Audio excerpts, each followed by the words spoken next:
Do you know what I just got done doing? No, I don't.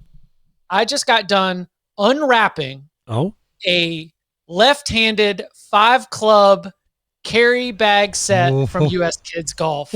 48 inches for my soon-to-be 5-year-old. Beautiful. We were down in Pinehurst over the 4th, and I feel so bad because when he was younger, the fact that I'd give him a putter to just turn around was like, whatever. We just want you to get out here and experience it. But he was really putting thought into trying to get the ball like on the right line and into the hole. And the fact that he wasn't getting a solid hit because he was putting with a putter that was turned around, I said, all right, he's shown the interest. Let's go. 5-club left-handed set. We'll see how he does. I have been there. I have been where you are. It is a wonderful thing. It's amazing. If they really like it, it is a wonderful thing. You could have gotten a bullseye putter, which you can use either left-handed or right-handed. That's true. Right? That's true. Blaine McAllister, golf fans my age will remember this name. Blaine McAllister used to play right-handed and putt left-handed, but there are players who putt, depending on which way the putt is going to break, putt either right-handed or left-handed, because a lot of people think that a putt that breaks towards your body is an easier putt. I don't really feel that way, but either way, congratulations to you. When will you guys be out at number 2? You know what we're going to start with? And actually, this was my suggestion from my father was, well, the first thing you got to do now is just get out to the driving range and swing at some balls. Sure. So that'll be the next step. So you'll catch us up. And there are par 3 courses all over the place. Right. And those are great ways to start. All right, Chip. We're going to have some fun here with rivalries in a little bit. But let's deal with 2 actual matters. Okay. The first is Big 12 Media Day in, I don't even know where they were. They were Dallas, I think. Frisco, Texas, which wasn't a thing until not that long ago. Jerry built it. Until literally Jerry built it. Amazing. So what were your overall thoughts? And I'll ask you about the playoff as it pertains to what the Big 12's thoughts are. What for you came out of Big 12 Media Day? Well, we still have a lot going on. So yesterday we got half the conference, the other half of the conference today. Deion Sanders is going to attract a lot of attention. And he already has had to, reschedule some of his availability for today. But really? Out of yesterday, did you see what Scott Frost said? But Scott Frost, be careful where you go. He said don't take the wrong job. He went to his alma mater where he won the Heisman Trophy. That is such a slam at Nebraska. That is exactly what I thought. I was like, buddy, and because there is, I think, a fair reading of it that's like, that was probably the wrong job for you at that time. Because Scott Frost had only been a head coach, period, for 2 years. Yeah. He went 6-7 in year 1, 13-0 in year 2, and then all of a sudden he's off on this rocket ship. Maybe going back to where you went to college after just 2 years of being a head coach, that was the wrong job for you right now. But to say that, especially given, the on-field and off-field tumult around his time there, I just think that was unfortunate. I didn't love the way he approached that there. That was a talking point. That was not anything that I learned. What I learned. Wait, hold on 1 second. I want to hear what you learned in a second, because to me it's fascinating, because I think that's as much Scott Frost's mistake as it is the people who hired Scott Frost. Because what happens with hiring in college sports is that we don't hire the right candidate. We hire a candidate who, boy, did they just have a great season without necessarily digging into why they had a great season. No offense to Larry Fedora. He was hired from Southern Miss to come here based on they just had a great season. We don't know if he had the ability to build, cultivate, and run a football program. We have no idea. It didn't work out. I mean, there were some good years, but I don't think Larry was above average ACC level coach. There's basically maybe average I don't know, maybe that's good enough for North Carolina, but I think it goes both ways. It's not just Frost, who, I mean, I don't blame a guy for taking the money after leaving Central Florida and going to your alma mater, but I think that's as much about Nebraska as it is about Frost. And in his comments, he tried to make it seem as though he was being pushed in the direction, he was being tugged. That there wasn't a lot of accountability, there wasn't a lot of ownership. I didn't love that. Point of order: Larry Fedora is UNC football. UNC football in the 21st century is one game over 500. Since 2000. They are one game over 500. You know what Larry Fedora's record was at North Carolina? One game over 500.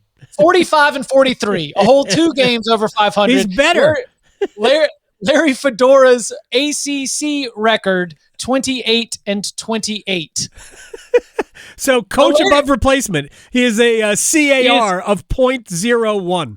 He was a North Carolina football coach. Gosh. That's what he was. He was a North Carolina football coach. So I think that for the Scott Frost, there was an aspect of this too, where I had a friend who was having a discussion with him when he was at UCF, and it was in one of the pre-show production meetings, somebody who was calling the game. He says, "Hey man, your name's being mentioned for a lot of these big jobs. You haven't been a head coach for very long. How do you know that you're going to be ready?" You know what Scott Frost said in response? He said, "Well, I wasn't ready for this job, and I figured it out. So I'll figure it out with the next job." There was some arrogance, there was some hubris. There was a lot that was going into it. That was one of sort of the big ripples, because obviously Nebraska, regardless of your thoughts of whether Nebraska has been able to come anywhere close to replicating its potential over the course of the last 25 years, that is still a massive fan base that cares deeply about college football. And when they saw that, they had a big response. So, and that's what makes I'm sad for it. I'm sad for Nebraska. I grew up where Oklahoma-Nebraska was a game you couldn't miss, ever. Could not miss that game. And it was as much about Nebraska as anything. I watched Nebraska beat Clemson in the Orange Bowl for the national championship, whatever the heck that year that was. But I was at that game. Was it 81? It might have been 1981. I was at that game. I was asleep in the bleachers, but never mind. I remember when Nebraska mattered. Nebraska's an afterthought now. It's unfortunate. So that was one thing that stood out yesterday at Iowa State. They are not maximizing their rev share right now. They're not just going to spend all the way to the limit. They are trying to be very thoughtful about their spending. That's something that we haven't necessarily heard or expected at a power conference level. And then Texas Tech, which is on the other side of this, spending out the gills, trying to outspend everybody in the conference and go toe-to-toe with the big dogs. They are embracing the pressure. They're calling it opportunity. But then this is still a program that hasn't spiked in terms of wins in a season since Mike Leach in 2008. So a lot of coaches have come through. You've had Tommy Tuberville. You've had a Cliff Kingsbury. You've had a lot of coaches come through Lubbock, but they really believe with this team, it could be a group that could sort of match that 2008 success. So, yesterday I would say that UCF, Texas Tech, Iowa State, really unfortunate and messy situation at BYU. I don't know if anybody's been, monitoring that situation, but still ongoing with Jake Retzlaff. Yeah, not good. Yeah, I mean, look, I have no idea what happened. He denies the allegations. For people who do not know, he's been charged with sexual assault. We'll just leave it there. He denies that anything ever happened. I think he said it was consensual. Ultimately he's admitted to the honor code violation at BYU, and he has to leave. He's not going to be at BYU anymore. That's too bad, because that was a fun situation. But I mean, if he committed a crime, then I got zero. I got zero for that. Did you hear the Kenny Dillingham clip about retention and about recruiting? Where they're going to focus their money on? Victoria, do you have the Kenny Dillingham clip of where he's going to focus his their NIL revenue? It's all about treating the guys on your team great. And if you treat the guys in your team great, when you get a good player, he's going to stay there. If you constantly are looking for the next best thing to replace the guys in your team, then your own guys in your team should leave. Why wouldn't they? If you're not loyal to them, they shouldn't be loyal to you. I think that's the one thing that I take a lot of pride in is, our best players are going to make the most money on our team. There you go. The best players are going to make – is that the right way to do it? Hey, listen, Dabo Sweeney's nodding his head. He's always said, like, why am I going to go comb through the portal? My transfer portal should be my locker room. Right. My next man up should already be on this roster. If I've built this thing correctly, then that's what I'm going to say. Now, Ken, if I may call you Ken. That's a really easy thing for you to say when you've got an NFL draft prospect at quarterback. If you still had, I don't know, the former Notre Dame player Drew Pine, who I think maybe ended up playing lacrosse, if that was your quarterback option, then maybe you'd be a little bit more open-minded about the transfer portal. But Kenny Dillingham has even said, we would love to be the Big 12's Clemson. Like, we would love to be a group that is able to keep a lot of players from leaving, being able to build, being able to develop.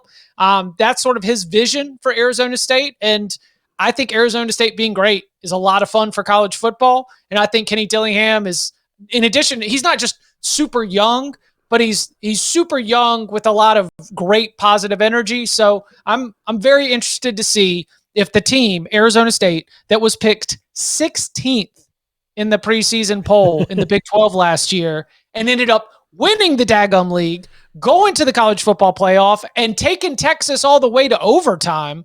I would like to see if they're going to be able to live up to the billing now expected to be near the top of the conference. Now, the Big 12, they are afraid.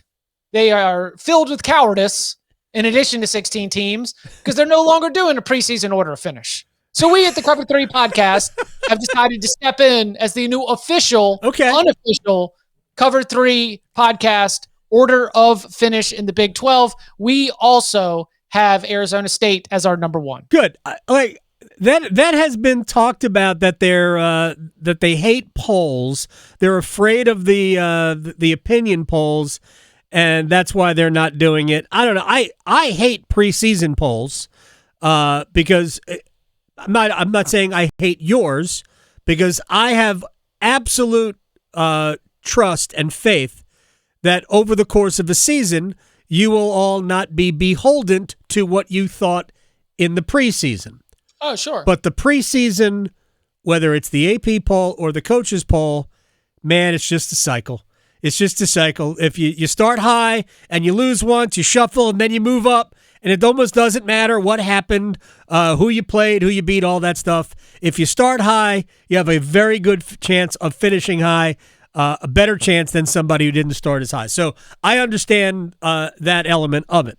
But let me just ask you real quick about Arizona State. Because to me, this has been a program that probably should have always been a little bit better than it was. And it's certainly gone through some pretty good times. But in the Big 12, aren't they set up, if they do it right, to be a power year in and year out? Maybe not. I could be wrong. Top half. There's no reason that they should not be top half. And I'm going to include in that the shifting demographics of populations that are leaving the state of California, especially Southern California, and relocating to Arizona. Okay. High school football's gotten a lot better in the state of Arizona. High school participation in football has gotten a lot better in the state of Arizona. Those are going to be things that are going to contribute to sort of the long term. Now, I don't know if Arizona State's going to be able to be in a position where Arizona State's hot and Arizona football is down in the gutter. Right. And that's kind of where it is right now. You're always going to be battling that on that front. But to go full Big 12 and look at the landscape, I mean, I don't know if you can definitely say that they should be at the top of a conference that also has a Kansas State in it. You know, Kansas State has stacked a lot of consistency. You can't make a good argument for Arizona State. No, I'm talking about potential. Maybe I'm still locked in the sleeping giant because I'm in the sleeping giant part of the country. Yeah, I think that you should always be at Arizona State. You should always be treating yourself like a top half team in this Big 12. All right. So Brett Yormark also talked about 5 plus 11. Are we even going to be at 16, Chip? For 2026 and beyond? Yeah. Sure. Are we sure? Are we sure they're going to go there? So, because they have to get there pretty soon. No, they don't. December 1st. I don't know. I look at December 1st in college football terms as pretty soon. Right, but they have a lot more meetings. I told you I'm in a blender on this. I'm so sick of it. I'm getting these wonderful articles about the Blue Ridge Mountains and the 2 Twin Peaks and the Twin Towers of college sports. And no, I truly think that they don't even. I didn't mean to trigger you. I don't even think that they feel urgency right now. No, well, they probably don't. Big 12 is 5 plus 11. The SEC, at least the coaches, are 5 plus 11. I actually don't know where the ACC sits on it. I'd like to think that they're also 5 plus 11. Brett says he expects Jim Phillips to come out and make a 5 plus 11 statement. Yeah, my guess is 2 weeks from today is what we'll hear from the ACC commissioner. We know where the Big Ten stands, and to me, it's ludicrous. And I think Brett Bielema said that, until the SEC plays 9 conference games, you and I had talked about this. I just don't know why that matters. I have not been convinced why a 9th conference game matters. Why couldn't the Big Ten go to 8? It could. I mean, their television rights partners wouldn't love it because then you'd be giving up a certain number of games that are on the Big Ten network. That's all. I think that there's still put the home games on the Big Ten network. Right. But it just inventory, Right. The one thing that I think stepping out in a place that I shouldn't be stepping, but one thing that ESPN benefits from is that all those ACC, SEC rivalries, doesn't matter whether it's home or away. Right, exactly. All those non-conference games are going to end up falling on one of your networks. So I don't think it's Big Ten's not going to drop. Big Ten ain't going back. I just don't see why it really is that relevant to the debate over the makeup of the playoff. The Big Ten just got 4 teams in, same as the SEC. What are we complaining about? Big Ten just got 4 teams in. SEC just got 3. Oh, 3. That's right. They actually had more in a system with fewer teams and fewer. I don't know. To me, it's more about a power play than anything else. They thought the SEC was going to be on board with them, and now they're finding out that the SEC is in a different place. Here's the real rock and hard place. It's not that interesting to me, but my colleague Bud Elliott is just so dialed into this corner. I figured it would add some contribution to the conversation. The ACC and the Big 12 are stuck because the way the numbers work out, if they signed up for a 4-4-2-2-1-1 hike, they would guarantee multiple teams going to the college football playoff every year. Yep. They might not have that in 5 plus 11. I agree, and that's fine. It should be. But if they agree to 4-4-2-2-1-1 hike, you are acknowledging very, very explicitly you are a lesser than. They've already done that. They've already done that by accepting less money per spot. But that's not being driven home to a fan the way that a fan would have to interpret this. Got it. As opposed to acting like you are taking the moral high ground. We are about competition. We are about merit. Earning it on the field. It should be about merit. Yep.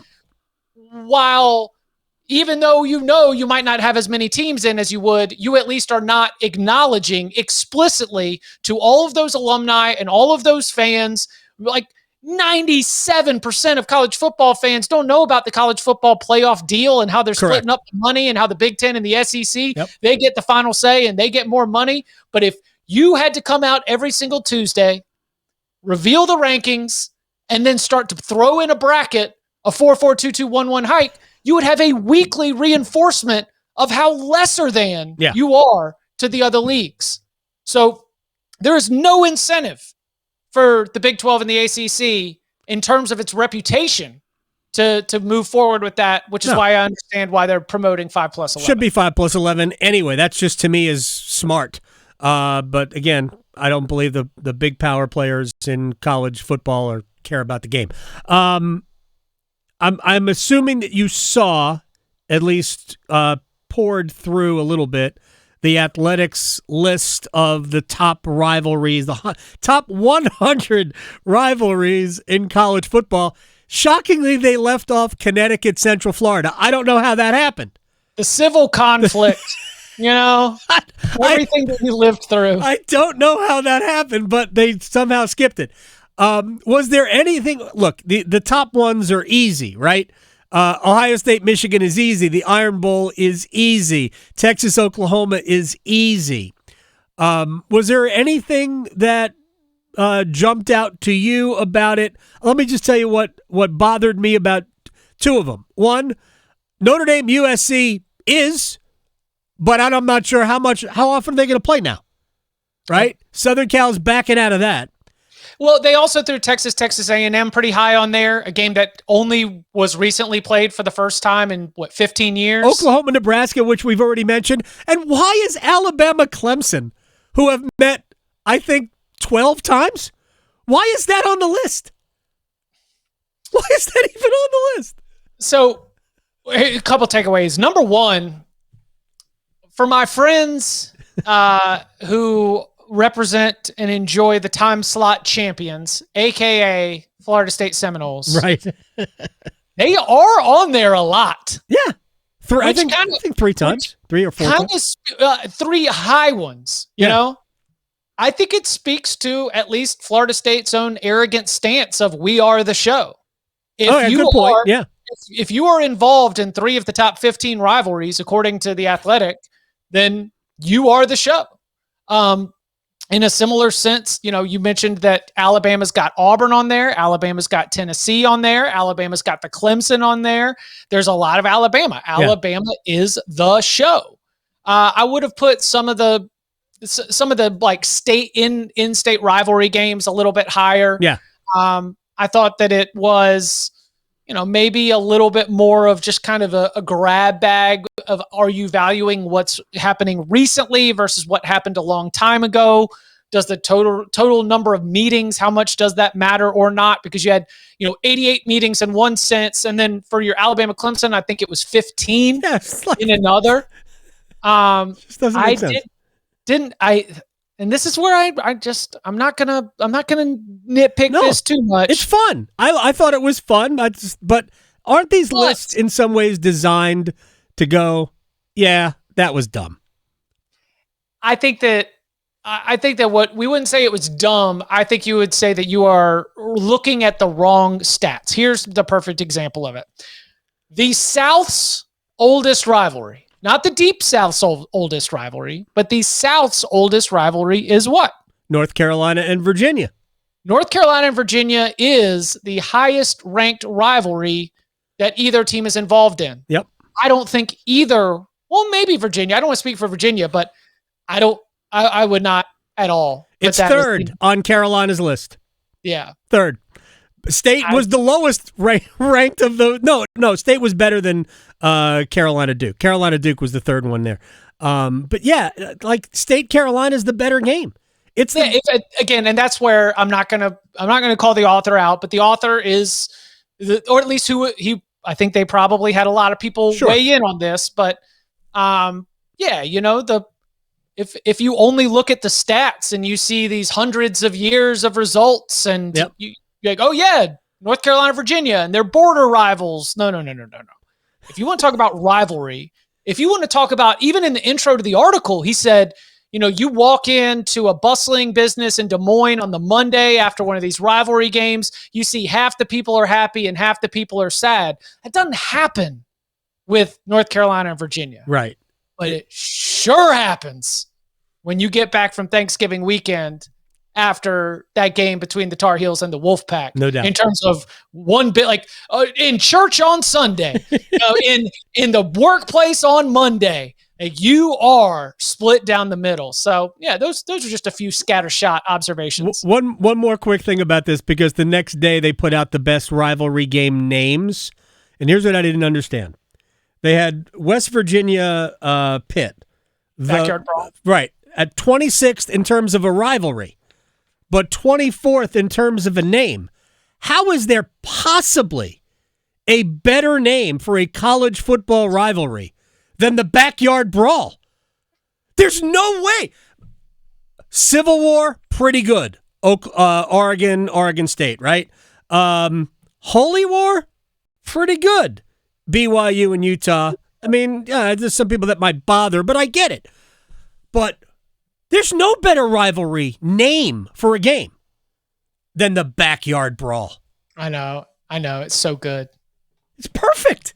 It's exactly what you want out of rivalry. It's proximity. This happened in Kelly Unger's backyard, where we might have had a fight on after a football game when I was in ninth grade. Maybe could have happened. Maybe. Backyard Brawl. Chip Patterson, you're the best, man. Good luck to the 5 left-handed club set player. Wait, listen. We just got to start by just taking some swings. Yep. We're not going to get into any kind of mechanics. You know, why would I don't get him lessons yet? Why would I introduce those demons into his mind? Okay, you know? Don't give him swing thoughts. Yeah, no swing thoughts. Okay, just grip it and rip it, man. Let's go. Listen, okay, left heel. Okay, left heel, hips through. Okay, left heel, hips through. I guess he's left-handed. Right heel, hips through. Let's go. Just take it back. Just let the shoulders. No, don't do any of that. No. All right, man. Yeah, let's go swing at some clubs. Let's some ball. I'll talk to you next week. Peace.